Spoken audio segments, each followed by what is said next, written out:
चलो अभी हम आपके स्पाउस की बात कर रहे हैं तो अब आपके एक्स की बात भी कर ही लेते हैं। अब तक का सबसे एक्सपेंसिव परचेज क्या रहा है आपका? सबसे महंगा जीन्स अभी ही मैंने लिया एक, विच वॉज 10,000 रुपीज़, जो मुझे लगता था कि इतना क्या, मतलब उस जीन्स के ऊपर ऊपर नीचे कुछ नहीं पहनना है क्या फिर मतलब 10,000 का जीन्स यार। काउच पोटैटो हो आप अगर नहीं, घर पे हो तो? घर पे हूँ, काउच पे नहीं। नहीं। गुजराती फिल्म और हिंदी फिल्म? गुजराती फिल्म और हिंदी फिल्म, मतलब हिंदी फिल्म के बजट की गुजराती फिल्म, वाह। अरे वाह। एक्चुअली कभी आपको ऐसा नीड लगा कि आई शुड लाइक मैं दिख जाऊं एयरपोर्ट स्पॉटिंग पे या? कि शेर वेर है क्या हम लोग के स्पॉटिंग में है? वो हिरन है, शेर है, ऐसा कोई लुप्त होने वाली प्रजाति है जो स्पॉटिंग देगा? जानिए कौन है प्रतीक गांधी, कहाँ से आया है ये आदमी।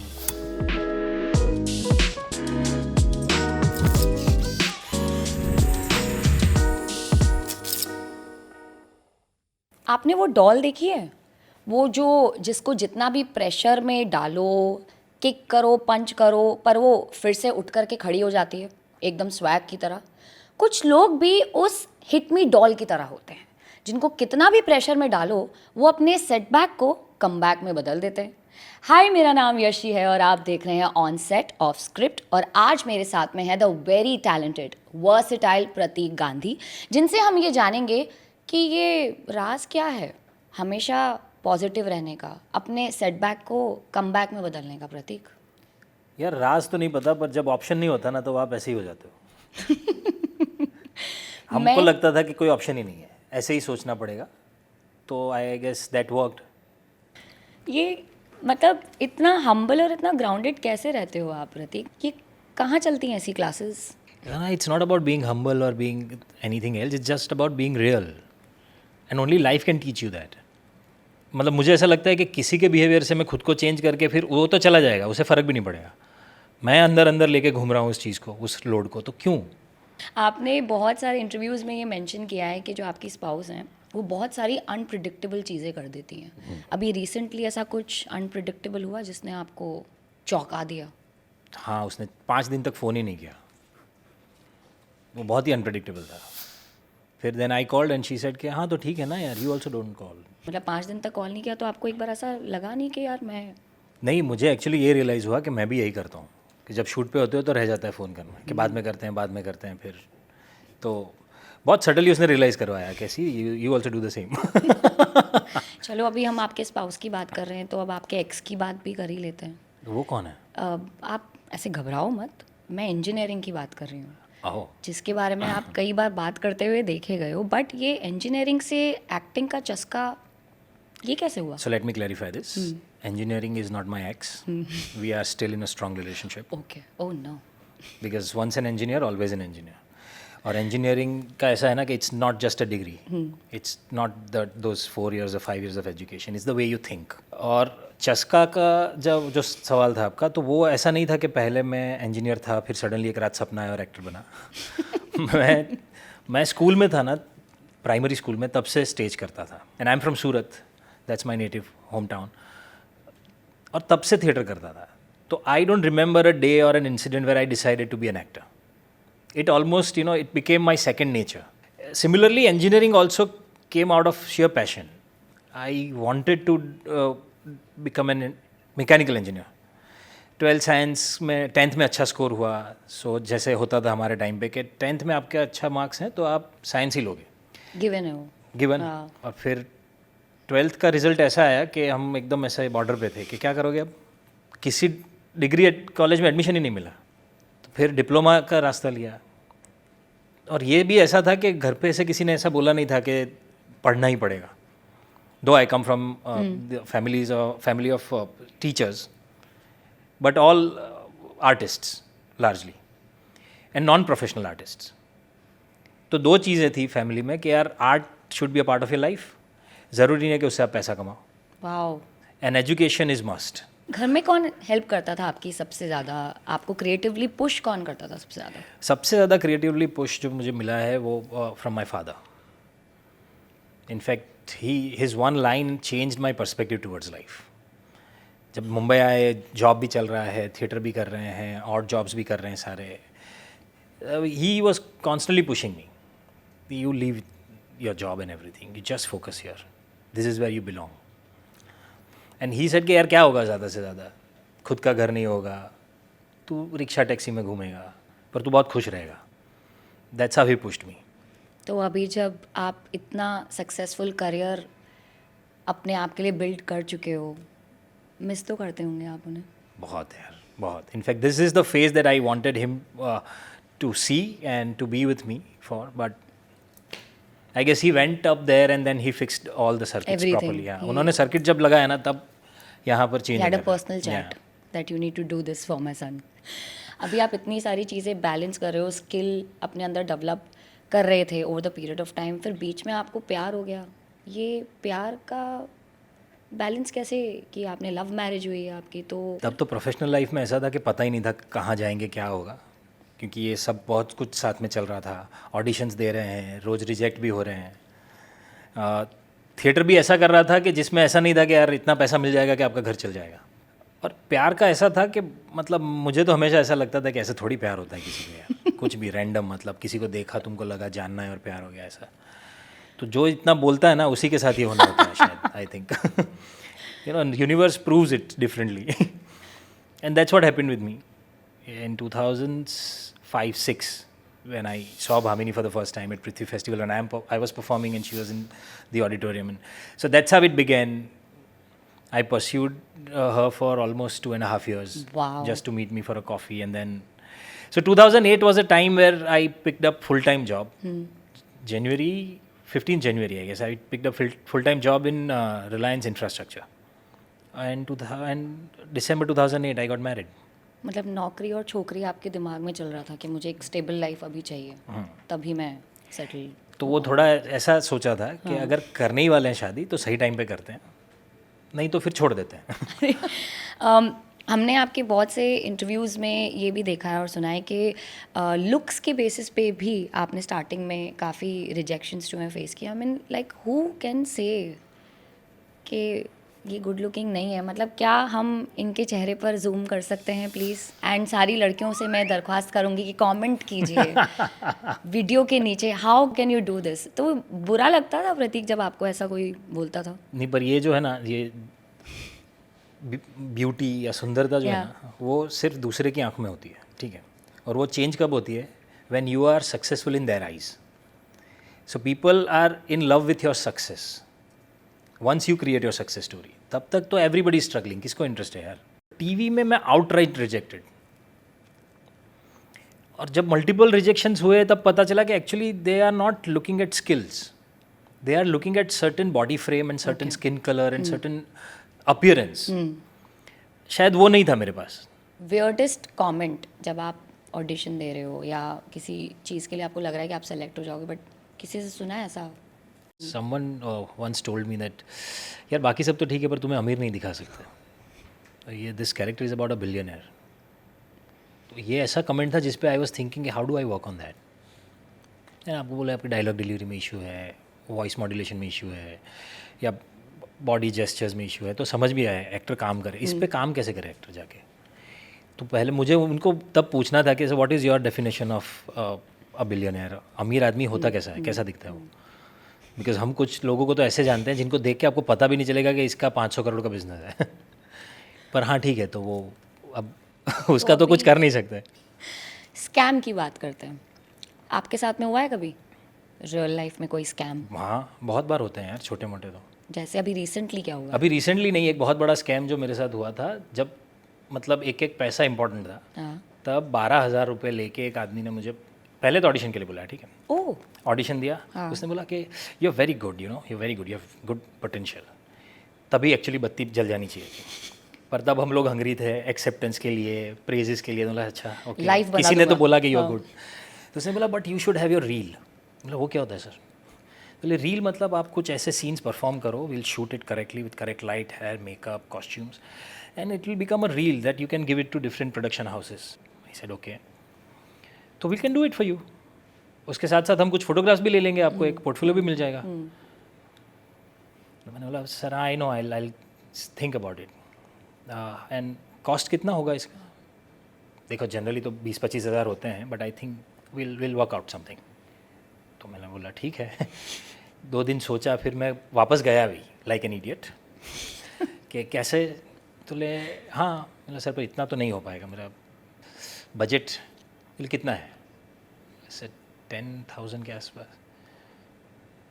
चलो 12,000 में कर लेते हैं। चलो ओके, कुछ सीन्स उन्होंने, कुछ तो डायलॉग्स लेके आए उनके ऑफिस में, some office in Andheri west somewhere, Lakshmi industrial estate में कहीं तो कुछ था छोटा सा, वहाँ गए, उन्होंने ऐसा कुछ लगाया, सब शूट किया। इतनी गंदी सीडी दी मुझे, वो भी इतना फॉलोअप किया मैंने फोटोग्राफ तो आया ही नहीं, और इतना बेकार था वो मैंने बोला इसका करूँगा क्या मैं। और नेक्स्ट डे जब मैं लेने गया कि बात करने, तो वो कुछ है ही नहीं वहाँ पर। सो लिटरली फिल्म का सीन था वो, कि जिस जगह पर आपने जाके सब कर किया है वो ऑफिस एग्जिस्ट भी नहीं करता ना वो नाम एग्जिस्ट करता है, ना वो लोग एग्जिस्ट करते हैं। प्रतीक, मैं ये पूछना चाहती हूँ आपसे, क्योंकि सक्सेस के फ़ायदे नुकसान दोनों होते हैं। सोशल मीडिया पर ट्रोल होते हो, और अगर होते हो तो पढ़ते हो कमेंट्स, क्या लिख रहे हैं लोग? नहीं, एक बार की थी ये गलती, हाँ। जब मेरी फिल्म भवाई रिलीज़ होने वाली थी, उसका पहले नाम रावण लीला था, तो जो जनरली खो जाता है कि नाम पढ़ के भी हम बोल देंगे कुछ, सिर्फ नाम सुन के ही पीपल स्टार्टेड रिएक्टिंग कि रावण की लीला कैसे हो सकती है, लीला सिर्फ प्रभु राम की होती है। And precisely that was a point, a huge backlash on the name and there are certain lines that they didn't like in the trailer. So तब बहुत सारे कमेंट्स और ऐसे आए थे, और कमेंट्स क्या बोलेंगे उसको यार, people were just abusing badly. देखो, सारी गालियाँ भी मेरे लिए नहीं है, सारी तालियाँ भी मेरे लिए नहीं है, बहुत सिंपल है। थोड़ा सा छान के लेना है, जहाँ मुझे लगता है कि मैं खुद के लिए कुछ कर सकता हूँ उतना एब्सॉर्ब करके, बाकी मतलब ही नहीं है यार। कभी आप ऐसा मिस करते हो नॉर्मल लाइफ के, मैं थिएटर में जा कर के मूवी देखाता हूँ, या मैं थोड़ा अपनी फेवरेट जगह जा कर के अपना फेवरेट कुजीन खाना चाहता हूँ? तो मैं तो वो कर ही लेता हूँ। हाँ, मैं कर लेता हूँ। और मतलब आप पब्लिक में कैसे जाते हो, कैसे अपने आप को कंडक्ट करते हो, बहुत ऐसा डिफ़िकल्ट नहीं है, it's not a rocket science. अगर मैं चाहूँ तो भीड़ में सब ऐसा बिहेव कर सकता हूँ कि सब मुझे देखें, अगर मैं चाहूँ तो उसी भीड़ में शांति से निकल भी सकता हूँ। ये पैपराजी कल्चर जो है, जहाँ पर बहुत सारे सेलिब्रिटीज़ बुलाते हैं फ़ोन करके, कभी प्रतीक ने किया है ऐसा? नहीं। डू एक्चुअली कभी आपको ऐसा नीड लगा कि I should like do it, may be it's just like I am just promoting my self, मैं दिख जाऊँ एयरपोर्ट स्पॉटिंग पे? या नहीं यार, मतलब कि शेर वेर है क्या हम लोग के स्पॉटिंग दें यार वो हिरन है, शेर है, ऐसा कोई लुप्त होने वाली प्रजाति है जो स्पॉटिंग देगा किस किस्म के एक्टर हैं आप खुद? अपने आप को कैसे रेट करते हो आप कि ये मेरी स्ट्रेंथ है और इस पे अब मुझे काम करना चाहिए? आई गेस स्ट्रेंथ की बात है तो टेक्स्ट को अच्छे से समझना, टेक्स्ट के साथ उसे अपना लेना, and then the dialogues should come out as if it comes directly from the heart is what I have learned in theatre, and there are a lot of things that I have to work on, multiple languages that I want to explore, so I want to learn different languages to the level that whenever I do a film, suppose if I do a film in Marathi, then I should actually look like a Maharashtrian. Bucket list में already बहुत अच्छा काम है आपके लिए, बहुत अच्छे directors के साथ में भी काम कर लिया, बट आगे प्रतीक का प्लान क्या है? किस तरीके की मूवीज़ और कौन से डायरेक्टर्स को आप, वो क्या कहते हैं वर्ड आजकल चला है जो, मैनिफेस्ट कर रहे हैं? So I guess I would want to manifest all different genres for myself. I want to keep experimenting with different stories, different genres, different characters and different directors also. Mani Ratnam is one of them. Wow, Zoya Akhtar, उनका काम मुझे बहुत पसंद आया था। मेघना गुलजार का काम मुझे बहुत पसंद आया था कई फिल्मों में। संजय लीला भंसाली ऑफ कोर्स, मतलब खामोशी और वो सारी फिल्में मुझे बहुत पसंद आई थी देख के। मुझे लगता था कि ऐसा कुछ करने मिलेगा तो मज़ा आएगा। प्रतीक, कभी पैसों के लिए कमर्शियल सिनेमा, वो नाचने गाने वाली ब्लॉकबस्टर जिसमें स्टोरी कम गाने ज़्यादा, ऐसी मूवीज़ करेंगे आप? मुझे लगता है कि वैसी नौबत आए तब तक, उससे पहले मेरा EMI अगर भर गया होगा तो आई डोंट थिंक कि वैसा कुछ होगा पर जैसे मैंने कहा कि हाँ, to check my conviction and explore that genre of the film, I would definitely attempt it once. अपने बिजी स्केड्यूल में से जो थोड़ा बहुत खाली मिलता है आपको, उसमें क्या करते हो प्रतीक? शोज़। उसके अलावा? उसके अलावा फिर घर पे रहता हूँ मैं, ऐसा नहीं है। हाँ मतलब पर वो फिर घर पे रहने में मतलब ऐसा है कि मुझे बाहर निकलने का मन ही नहीं करता। काउच पटेटो हो आप अगर नहीं, घर पे हो तो? घर पे हूँ, काउच पे नहीं। नहीं So what I like to do is I like to read something. I like to work out, explore different martial arts and all those things. Just मज़ा आता है उसमें. Games में मज़ा आता है. अपना अब तक का सबसे फेवरेट रोल आपका खुद का जिसमें आपको फुल क्रिएटिव सेटिस्फैक्शन मिला हो अब तक का? अब तक का of course Scam, because this was the longest format ever that I had explored. So एक कैरेक्टर के साथ इतना लंबा जीना और 9.5 घंटे तक वो पूरी कहानी को एक्सप्लोर करना, it gave me a good opportunity to explore myself as an actor with all different emotions and everything. And I kept saying that I was captured the best for the first time. Memes follow करते हो प्रतीक? आपके हाँ, मतलब ऊपर ऐसे कुछ जो लोग भेजते रहते हैं वैसा. आपके ऊपर आपने कोई सबसे मज़ेदार मीम देखा हो? क्योंकि अभी तो आप एक क्लिप के लिए काफ़ी वायरल हो रहे हो जो कि हम ऑफ द रिकॉर्ड भी बात कर रहे थे, बट कोई इंटरेस्टिंग मीम देखा अपने ऊपर? मैंने बहुत पहले यार स्कैम जब रिलीज हुई ना तब 2-3 चीज़ें जब चल रही थी लोग, because lot of people were exploring me also कि कौन है कौन यार, कहाँ से आया है, क्या है. तो उसके चलते एक वो कुछ मीम जैसा था जिसमें किसी ने बताया था कि जानिए कौन है प्रतीक गांधी, कहाँ से आया है ये आदमी, उसका वर्थ क्या है, और ऐसा सब आया था.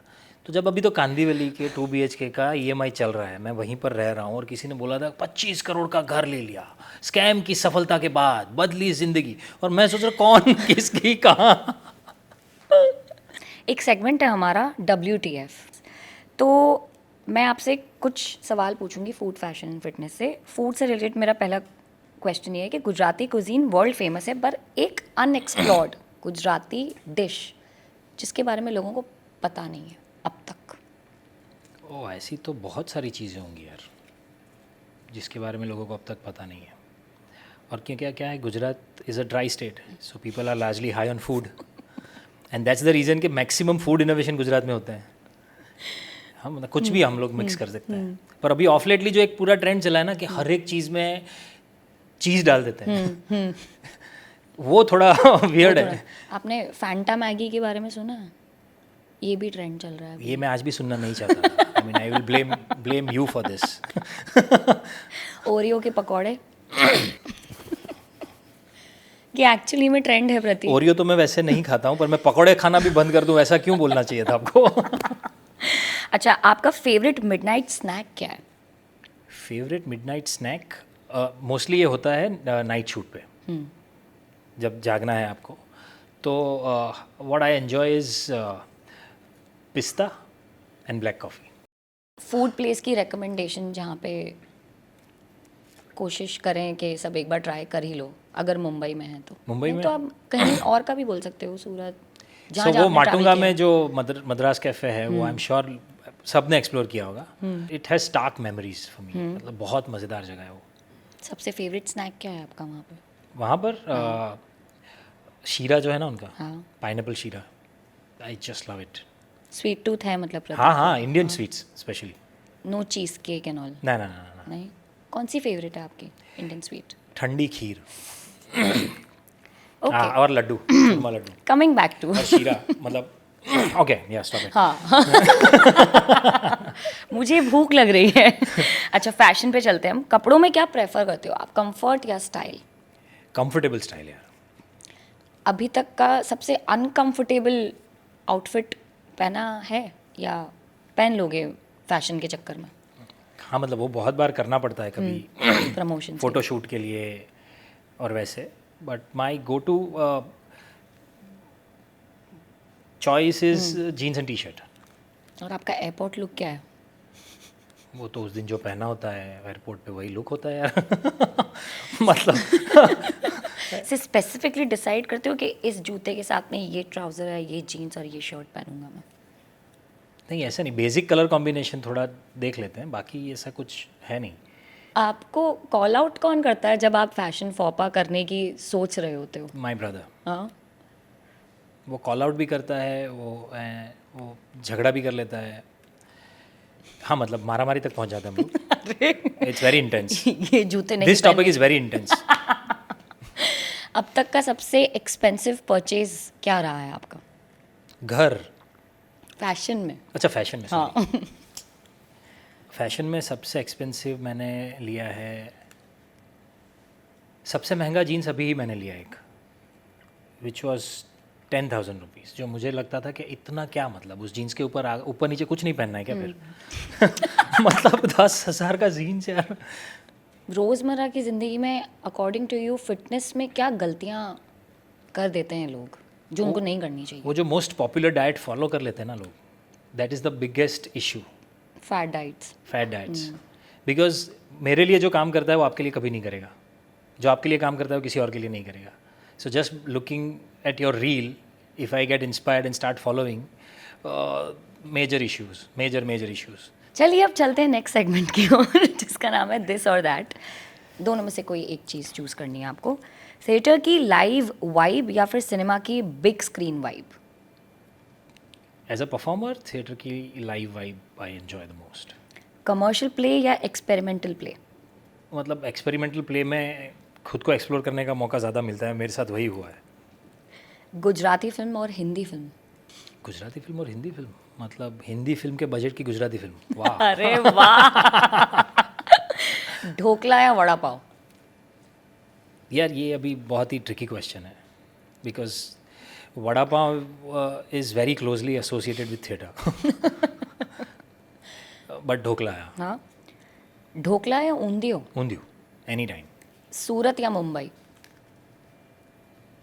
मुंबई। क्योंकि सूरत के जितने दोस्त हैं ना सब इधर उधर चले गए हैं यार। हम मूवी से रिलेटेड क्वेश्चन है हमारे पास में। आप महात्मा ज्योतिबा फूले का रोल प्ले कर रहे हैं इसमें, किस तरीके की लर्निंग्स रही? आपने क्या एक्स्ट्रा रिसर्च करी इस चीज़ के लिए? कोई ऐसी बातें जो आपको पता चली during the preparation on the set? हमने ज्योतिबा फूले और उनकी लाइफ के बारे में जो भी रिफॉर्म्स उन्होंने किए थे उस वक्त, जी। We are talking about 1850s, right? उसके बारे में ना हमने स्कूल में जो पढ़ा था वो it was just a small paragraph. So through the film I got to learn about the whole journey of Phule couple, and which is enlightening and enriching at the same time. And when I'm performing the character, जी. I actually have to live that life again. So that gave me a huge learning process and learning opportunity. फिर आप आगे महात्मा गांधी का भी role play कर रहे हैं, तो मतलब how was it? It is, यार, what more can an actor ask for? एक लाइफ में दो महात्मा को पोर्ट्रे करने का मौका मिला है, एक ज्योतिबा फूले और एक महात्मा गांधी। सो यस, मेरे लिए तो बहुत बहुत मज़ेदार एक्सपीरियंस है। And Gandhi as a web series is I guess the biggest work of my life in terms of scale, in terms of character, in terms of the format also. जेनजीज क्या लेकर के जाएंगे, स्पेशली जो आप फूले का किरदार प्ले कर रहे हैं उससे? बहुत सारे टेक ओवर्स हैं जेनजीज़ के लिए, तो मुझे लगता है कि, और कुछ तो हम लोग जेनजी नहीं है फिर भी हमें भी लगता है कि यार ये सब कुछ हमने क्यों नहीं सोचा अब तक ऐसे। उनकी शादी जब हुई थी महात्मा ज्योतिबा फूले और सावित्रीबाई फूले, तब लोग they were in their teens, and imagine तब लिमिटेड रिसोर्स के साथ the way they fought against all the odds. तुमने और सावित्री ने ऊंच जात की वर्ण व्यवस्था को हिला दिया है। मत छू, आपको पाप लगेगा। इनके आत्मसम्मान को जगाना चाहिए। आज तक किसी शूद्र ने ऐसा दुस्साहस नहीं किया। और ज्योतिबा को समझा, हमारी प्रथाओं में बाधा न डाले। क्या कर लोगे? देखते हैं कौन पहले थकता है, वो या हम। They were fighting against their own people, the society at large, Britishers, the system, politics around it, and most of the things were attached to religion. देश को सबसे बड़ी गुलामी से आजाद करना चाहता हूँ, दबे कुचलों को उठाना चाहता हूँ। You're challenging the religion of the upper castes. विधवा होना भाग्य में है, गंजा होना नहीं। विधवाएं चाहें तो पुनर्विवाह भी कर सकती हैं। ये पाप है। हमारे उत्थान के लिए हम नए समाज की शुरुआत करेंगे, सत्यशोधक समाज। सबसे बड़ा उद्देश्य रहेगा कि किसी को शूद्र नहीं दलित कहा जाए। Which makes it so difficult, unthinkable, Casteism. to even say against anything, right? उस टाइम पे जब उन्होंने शुरू किया था विदाउट एनी रिसोर्स, तो आज के बच्चों के पास कितने रिसोर्सेज हैं हर एक चीज़ के लिए। The only thing is that just become selfless and be fearless. Ask question is something that every one should learn, कि कुछ नहीं कर सकते आप, तो सिर्फ सवाल तो पूछ ही सकते हैं. एब्सोल्युटली. कोई एपिक बात शेयर करना चाहोगे आप during the filming of this movie जो कि सेट पे हुई है? ये बहुत ही सररियल एक्सपीरियंस था मेरे लिए. During the shoot of Phule there are multiple sequences where I felt it, and I get goose bumps when I say this, and I really felt that it just happened. So lot of people ask me कि ये कैसे, I don't know कैसे किया है, it just happened. And one of the scenes in the film where Jyotiba Phule had just, experienced a paralytic attack. So the left side of his body is paralyzed. And he was taking a meeting of Satyashodak Sabhaj, where he's saying that even after me, this has to continue. And he was giving responsibilities to different people. The whole speech, when I had delivered the whole speech sitting on a chair, everybody was around. Camera was the other side, facing the back of the crowd. And I'm performing and I could see people sobbing. People were crying.